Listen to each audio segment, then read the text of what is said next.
બાવળિયાળીની આ ભૂમિમાં તમામ વડીલોના ચરણોમાંથી વંદન કરી દિવસના કથા પૂજ્ય ભાઈશ્રીના મુખેથી ભાગવત સાંભળવું અને રાતના આવો રૂડો કાર્યક્રમ અને આવનારા દિવસોમાં સાહેબ 70,000 જેટલું તો રજીસ્ટર થઈ ગયું છે. દ્વારકામાં મહારાસ રસાણો એ 45,000 55,000 પહોંચ્યું હતું અને આ હુડો રાસ એ આજે 70,000 જેટલું રજીસ્ટર થઈ ગયું છે. તમે કલ્પના તો કરો આ દ્વારકા વાળો કેવો રાજી થતો હશે, આપણો ઠાકર કેવો રાજી થતો હશે. એ છોકરાઓ હવે તમે ઘડીક બે જાવ, માર હવે બે જાઓ, હજુ બે જાઓ.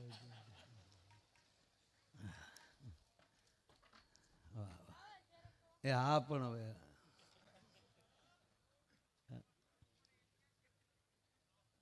જીવનની અંદર સાહેબ આજ જે અત્યારની જે આપણી આ ઘટના છે ને એ ભવિષ્યની અંદર એક આખો ઇતિહાસ હશે કે એ સમયમાં એટલું માણસ ત્યારે ભેગું થયેલું, એટલું ભેગું નહોતું થયું પણ 9 દિવસ અહીંયા આવો ભજન કર્યું હતું, 9 દિવસ આવો હરિહર હાલ્યો હતો.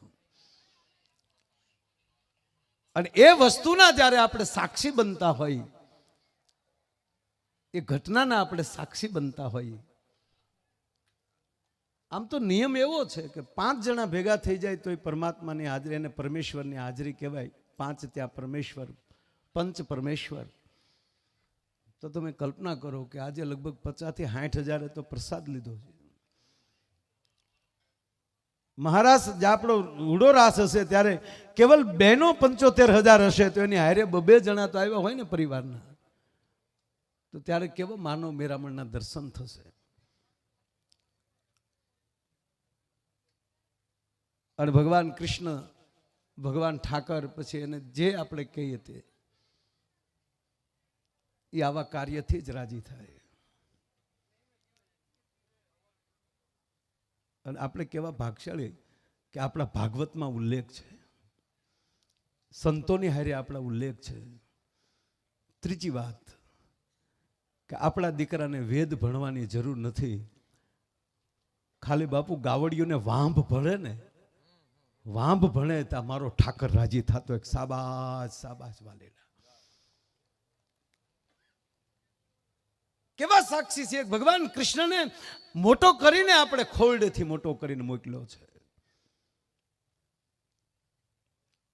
હું આવ્યો ત્યારે બાપુ ગાતા હતા, માડી તારા કેટલા જન્મની કમાણી.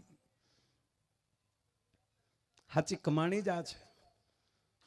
બાકી તો તમને જિંદગીમાં આપણને ખબર જ નહીં પડે સુખ કોને કહેવાય, દુઃખ કોને કહેવાય. આ અમે પરદેશમાં જઈએ ને એટલે એ લોકો બાપુ થોડા થોડા થાય કે એકચ્યુઅલી કઈ તકલીફ નથી ને. મેં જ્ઞાલી તો ડોહા આવ્યા, અમને શું તકલીફ કરી રહી? અમે છત્રી વગરના માલ સાર્યા છે, અમને વરસાદ શું તકલીફ આપી શકે? અમે પંખા વગરના હુતા છીએ અમારા નેહડામાં, અમને એસી શું તકલીફ આપી શકે? અમારી ફાટડીના છેડે રોટલા બાંધીને અમે હેડ બટક્યા કર્યા છે, અમને વાસણ શું તકલીફ કરી શકે? ભગવાન કૃષ્ણ બાપુ ગોકુળની અંદર મા દેવકીની કુખે કૃષ્ણ જન્મે સ્વાભાવિક છે. જેને 7 સંતાનોને મરતા જોયા છે, પીડાની પરાકાષ્ઠા. બાળકનો જન્મ થાય અને કંસ એની નજર સામે પકડી અને એક દોથા જેટલું બાળક, તાજું જન્મેલું બાળક, એને દડાનો ઘા કરે, દિવાલ ઉપર ઘા કરી અને ફોડી નાખે, જેમ ચકલાના પોટાને ફોડી નાખે. એ જનેતા એ લોહીના ધાબા જોતી હશે, એની પરિસ્થિતિ કેવી થઈ હશે? એ 7 સંતાનોને જે મરતા જોઈ શકે એની કુખે કૃષ્ણ આવી શકે. પણ બાપુ જશોદાના શું એવા ભાગ હશે કે આંખ ઉઘાડીને જોવે તો પોતાના પડખામાં અખિલ બ્રહ્માંડનો અધિપતિ હોતો હોય. જ્યાં ભોળપ છે ત્યાં ભગવાન બહુ નજીક છે. અને હું હકીકત કહું બાપ, આપણે છેતરાણા હશું, આપણે કોઈને છેતર્યા નથી. કે આ ગામડાના માણસ છે, ભોળા માણસ છે, એને શું ખબર પડે એમ કરી અને કોઈ હોશિયારી માણસોએ આપણને છેતર્યા હશે.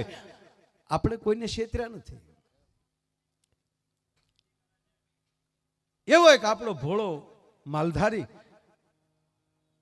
આ કૃષ્ણ આવ્યા ક્યાંથી, આનો એક નાનો એક પ્રસંગ મને નીકળ્યો એટલે કહું બાપુ આપના ચરણોમાં. આમ તો આ બીમારી પછીનો બીજો પ્રોગ્રામ છે મારો. પહેલો પ્રોગ્રામ 11 તારીખે પૂજ્ય મોરારી બાપુના સાનિધ્યમાં સોનગઢ વ્યારા બાપુની કથા હતી. અને કથામાં અને ન્યાલી 2 દી સુરતમાં એ બાજુ ફરીને સીધો આજે અહીંયા આવ્યો છું. આ મારા નવા જીવનની શરૂઆત જ બહુ રૂડી થઈ છે સાહેબ. ડૉક્ટરે કીધું તું હમણાં પોચું બોલજો ને બહુ બોલતા નહીં. આ જો 5 કાળીએ જવું. એટલા દુહાત મેં મારી જિંદગીમાં નથી ગયા. આજ મેં જે શરૂ કર્યું, મુકલા તમે રોજ હારે વાવ બટાન પોપટભાઈ તમે બધા એ બાપા શાક મેં કોઈ દે એટલું બળ કર્યું બાપુ.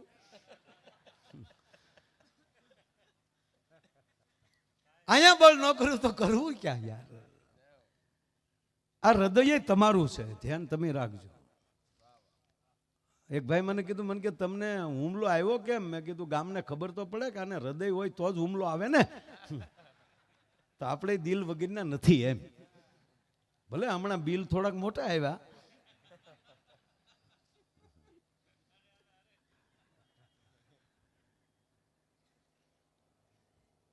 પણ સરસ આ પ્રસંગ મને યાદ આવ્યો એટલે બાપુ આજે મારા સમાજ વચ્ચે મૂકું છું કે કૃષ્ણ આવ્યા કેમ આપણે ખોલડે. ગોવાળે આખા ગામની ગાયું ચારે, ચરામણ ઉપર પોતાનો પરિવારનું ગુજરાન ચાલે. એમાં એક દિવસની ઘટના બને છે કે એક સફેદ ગાય બાપુ રોજ ધણમાં ચરવા આવે, પણ ગામ થોડુંક દૂર રહે ત્યાં એક બીજે રસ્તે વહી જાય. કોની ગાય છે એ ખબર ન પડે. માથેલી મહિનો વયો ગયો, હાંજનું ટાણું છે, ગાયું લઈને ગોવાળ વહી આવ્યો છે. ગોવાળણ માં બેઠી બેઠી રોટલા કરે છે. પોતાનો ધણી ગોવાળ આવ્યો, રોટલા ખવડાવે છે, વાળું કરે છે. સાંભળો છો? હા. કેમ આજ થોડાક વિચારમાં બેઠા એવું લાગે? કે ના, વિચાર તો બીજો કાંઈ નથી, પણ 1 મહિનાથી એક ગાય રોજ ધણમાં આવે છે અને ગામ થોડુંક દૂર હોય ત્યારે ક્યાં વહી જાય ખબર નથી રહેતી. તો કોની હશે? તો ચરામણ કોની પાસેથી લેવું એનું? એક કામ કરજે ને તું. શું કહો?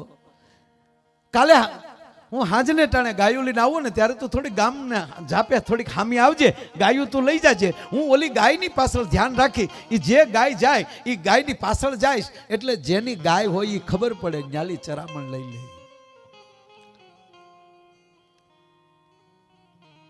ઘટના એવી બને છે. બીજે દિવસે ગાયની પાછળ ગોવાળ જાય છે. ગોવાળન માં છે ગાયું લઈ અને ગામમાં આવે છે. આખા ગામની ગાયું પોતપોતાની ઘરે વહી જાય છે. આ ગોવાળ છે એ બાપુ ઓલી ગાયની પાછળ જાય છે. સાંભળજો આ વાત. ગાય આમાં પાછું વાળું જોતી જાય કે મારી પાછળ આવે છે ગોવાળ. અને બાપુ ગાય આમ કહેવાય વળાંક લીધો અને પાછું જંગલ બાજુ ગાય પાછી ફરી અને આ ગોવાળ ઉતાવળા પગે થોડોક પાછળ. ગાય હાલવાનું બંધ કરતી નથી.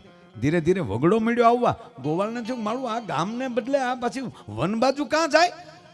અને હવે તો અંધારું મળ્યું થવાનું. મારી બીકે થોડીક લાગ્યા એકલા હોય તો, પણ કાંઈ વાંધો નહીં, ગાય જાય છે ત્યાં તો કોક હશે નહીં, મૂકી જાય.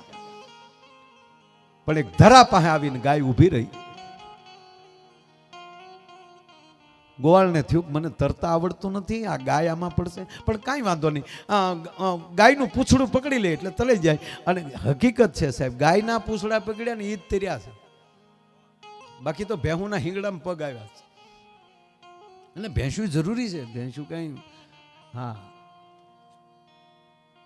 ભેંસું રાખતા રાખજો. એનું દૂધ કહવાળું છે બાપુ. હુઈ જવું હોય ત્યારે ભેંસનું દૂધ 2 તાહળી પીને હુઈ જાવ તો એરું કઈડ્યો હોય એવી ઊંઘ આવે હો.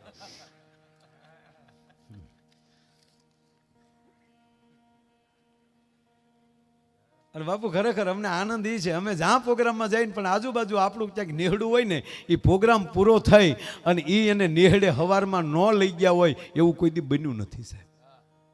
કે નહીં ભાઈ આવવું તો પડશે જ. હમણાં સોનગઢ ગયા 11 તારીખે, ત્યાં તો આપણું કવડું નેહડું. બાપુ અમે 40 જણા હતા, તક નહીં પસા કેમ નથી, હાલો બધા રાકે ત્યાં વાળું કર્યા. હમણાં આગળ પ્રોગ્રામ જો તો રામભાઈને નેહડે, રામભાઈનું તો નેહડું કહેવાનું, પણ આવડો બંગલો મેં કોઈનો જોયો જ ન ભાઈ. આ ઠાકરની દયા. આ માણસે નક્કી કર્યું કે ગાયનું અને પૂંછડું પકડે એટલે તરી જાય, અને ગાય જેવી ધરામાં પડી એટલે ગોવાળ વાહ પડ્યો, ગાયનું પૂંછડું હાથમાં આવી ગયું. પણ પછી બાપુ ભાન રહી નહીં, ક્ષણિકની વારમાં શું થયું કઈ ખબર નહીં. પણ આમ જે આંખ ખોલી તા તો ગાય ઊભી છે, ને ગાયની બાજુમાં ઈ ઊભો છે, અને આંગણું એવું છે બાપુ, મોતીઓ એ ચોક પૂરેલા છે, રત્ને જડિત કમાડ છે. તા તો આપણો ભોળો ગોવાળ વિસ્મય થઈ ગયો કે ઓહો, કવડા મોટા માણસની ગા. આહા, થોડીક વાર થઈ તા કમાડ ઉઘડે છે. બ્રહ્માંડ ભાંડોદરી અખિલ બ્રહ્માંડની જનેતા જગદંબા અંબા એક હાથમાં બાપુ હેળાયું ને એક હાથમાં બોઘરું લઈને બારી આવે છે. તેજ પીડ્યું. ઓહો, આણે કેટલા ઘરેણા પહેર્યા. માં જોઈ ગયા, ગાય રોજ એકલી આવે. આ કોણ કોણ છો? કે ગોવાળ છું, આ ગાય હું ચારું છું રોજ. શું કામ આવ્યો? ચરામણ લેવા. માને મનોમન હસવું આવ્યું કે કેવો ભોળો છે. જગદંબા ખુદ હામી ઊભી છે, મોતીએ ભરેલા ચોક મારા આંગણે પીડ્યા છે, આ રત્ને જડિત કમાડ છે, અને હું ખુદ હામી ઊભી છું, તો આ ભોળો મને ઓળખી નથી શકતો ને એને ચરામણની વાત છે. એટલે માને અંદર હસવું આવ્યું. એટલે માએ કીધું ચરામણ લેવા આવ્યો એમ ને? હા. પાછો જઈ શકીશ? તમે મૂકી જજો. શાબાશ દીકરા, લે તારી પછેડી પાથરી, લે હું ચરામણ આપું. અને પછેડી પાથરી, અને હું જ્યારે એમ કહું ને છેડા ભેગા કરી લે, પછેડી પાથરીને તારી આંખો બંધ કરી લે છે. સોરી, માએ એવું કીધું કે પછેડી પાથરી દે અને આંખો બંધ કરી લે, હું તારી પછેડીમાં હું તને ચરામણ આપી દઉં. અને હું કહું તારે તારા પછેડીના છેડા ભેગા કરી લેજે, અને કહું કે આંખ ખોલજે ત્યારે આંખ ખોલજે. તાકે ભલે પછેડી પાથરી. માએ હુપડું ભરીને જવ દીધા. એનો ગરબોય છે, ગીત છે, માએ હુપડું ભરીને જવ આલ્યા. એ હુપડું ભરીને જવ નાખ્યા અને કીધું કે લે શેડા ભેગા કરી લે. એને પછેડીના શેડા ભેગા કરી લીધા અને કીધું આંખ ખોલ. આંખ જ્યાં ખોલી તા બાપુ અંજવાળ્યું હતું. 13ની રાત હતી. એને ઉતાવળમાં જોયું કે શું મને આપ્યું ચરામણ, કેવા મોટા માણા હતા, તો જોવા તો દે ચરામણમાં હું આપ્યું. તો એને પછેડી ખોલીને જોઈ તો જવ આમ કર્યું, આમ તો જવ. હું કે મરો મરો, મોટા લોભિયા બહુ હોય. આ જવને આપણે શું કરવા, નદીમાં નાખીને ઘરે વહી આવ્યો પાડ્યો. મોડું થઈ ગયું એટલે ગોવાળાને રાહ જોઈને બેઠા છે, અને ગોવાળાને રાહ જોઈને બેઠા છે, અને આવીને વાળું કરે છે. ક્યાં શું થયું? અરે કે આવી રીતે આખું વર્ણન કર્યું એને, અને મને સરામણ આપ્યું. તો હું આપ્યું? તાકે જવ આપ્યા. પણ આપણી માવું ઓળખી જાય. કરે રે આ મારા ભોળા ભરવાડે જવ દેખાણા. જોવા જતો તમારી પછેડી, એમ કરીને પછેડી જોઈને બાપુ તો એક જવ ચોટ્યો હતો. ઈ આ જગદંબાએ આમ હાથમાં લીધો ગોવાળાને, અને દીવાને અંજવાળે રાખીને કીધું તા તો હોનાનો હતો. એ કે આમ જોઈએ એમનો છે. કે હવે હોનું મેલ એ જગદંબા હોવી જોવે, બીજું કોઈ ન હોવું જોવે. અને હવે ઊભા થાવ, વાળું કરે એ બીજા. હવે તો જ્યાં સુધી જગદંબા વાળું ન કરાવે ત્યાં સુધી અન્ન પાણી અઘરા છે. એમ કરી અને એમ કહેવાય ગોવાળને લઈને નીકળી ગઈ. અને હવે કીધું ક્યાં કેડે ગયા થા, દેખાડો રસ્તો. એ બાપુ 1 રાત 1 દી 2 રાત 2 દી વનમાં ફરે છે. અને ત્રીજી રાતને અડધીક રાતનો મજર ભાંગ્યો ને ત્યારે પૂર્ણિમાની રાત થઈ ગઈ હતી. ખાધા પીધા વગરના લોથપોથીને પડ્યા. હે માં બાઈના મોઢા માલી એકલા શબ્દ હાલે કે હે જગદંબા મારા ધણીને માફ કરજે, એ તારી પાસે ચરામણ માણિક માગીને વયાવ્યો, હવે તું માફ કરજે. અને એક વાર, બે વાર ને ત્રીજી વાર જે અંદરથી ઉદ્ગાર થયો અને 20 ભુજાળી બાપુ પ્રગટ થઈ. 2 જણા લાકડી પડે પગમાં પડી ગયા. માગી લે દીકરા. માં હું માગવાનું હોય? મારો ધણી આપને ઓળખી ન શક્યો કે ના બેટા, હવે મારા મોઢામાંથી શબ્દ નીકળ્યો માગી લે. અને ત્યારે માગવાનું કીધું ત્યારે કીધું તો માં માગું એટલું કે અમારી 52 વર્ષની ઉંમર થઈ છે અને અમારે ગાયું પ્રિય છે. અમારા ગયા પછી અમારી ગામની ગાયોનું જતન કોણ કરશે? તો અમારી ગાયોનું જતન કરી શકે ને એવો અમારે એક દીકરો વારસદાર જોવે છે. માગીને સાહેબ ગાયોનું જતન કરવા વાળો આ સમાજે માગ્યો.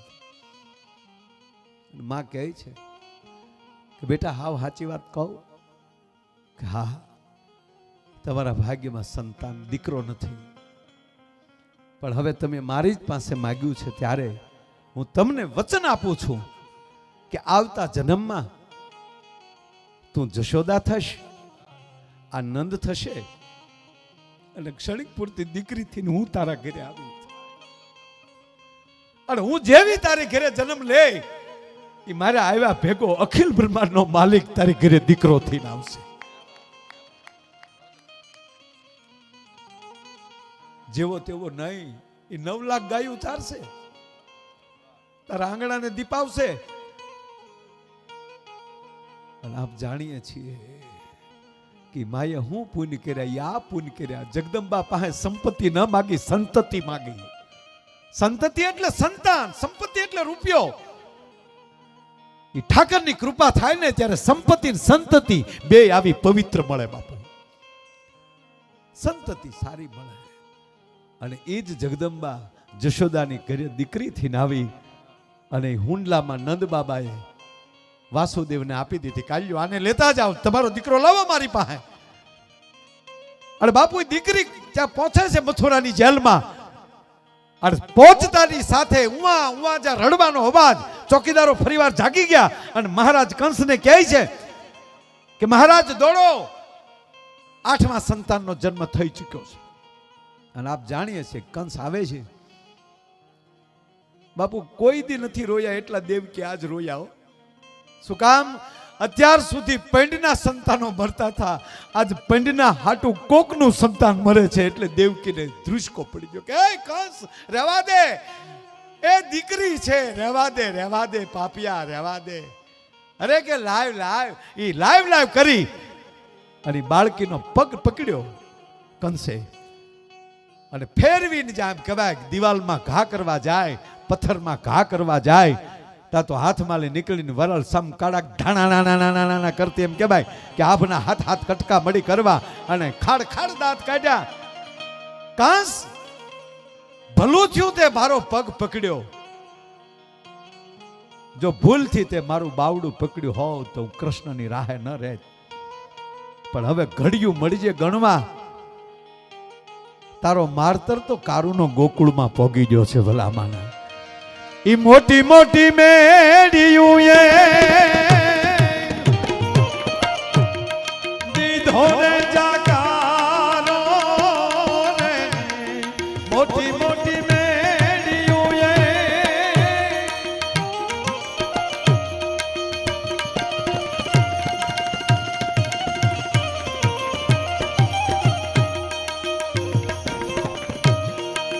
મોટી મોટી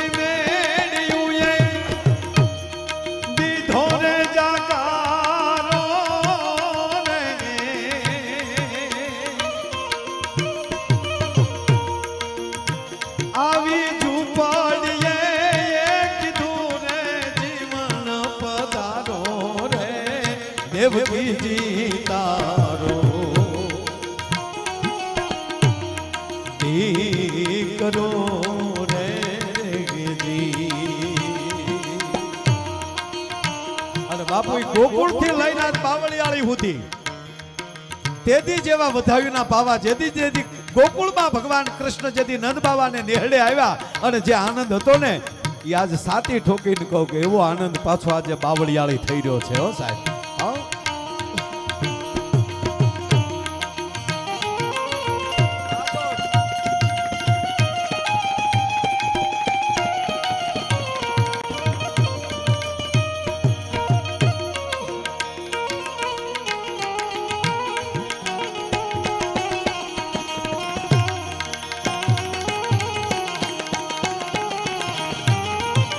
જીવોલી ઝુંપડીએ કીધું રે જીવન પધારો રે દેવકીજી તારો દીકરો રે રેજી અરે રે માતાજી તારો દીકરો રે રેજી અરે દેવકીજી તારો બોલીએ નગાલા ખા બાપાની દ્વારિકાધીશ કી મહામંડલેશ્વર રામ બાપુની. આભાર આભાર આભાર.